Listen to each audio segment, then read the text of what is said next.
Project Pegasus is the hot location right now, which is the perfect opportunity to play my favorite deck in Marvel Snap. The whole purpose of this deck is to wait for Project Pegasus to show up and then Legion Project Pegasus to generate a bunch of extra energy, not only to pump up your Sunspot, but also to play your cards to give you additional copies of both Sunspot and Legion, and re-trigger Legion as many times as you possibly can to keep generating extra energy and keep pumping up your Sunspot and keep creating copies of Sunspot and Legion. Here is an example version of the deck, but there's a ton of different cards you can play. You could play Wong and Silver Surfer First Steps and Odin if you don't own all of the cards that I just showcased. And Snowguard Bear is like a backup Legion in the games where you don't draw Legion. So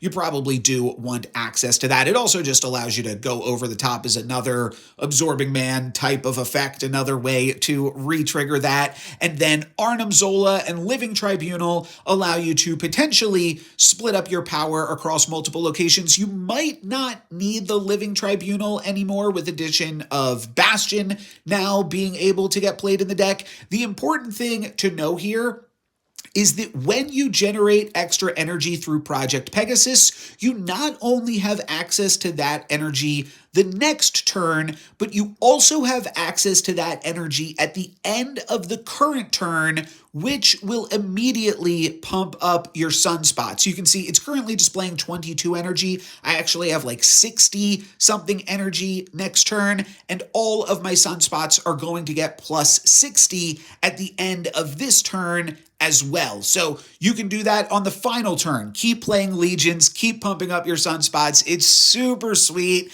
and can only really be played when Project Pegasus as the featured location. So play it today.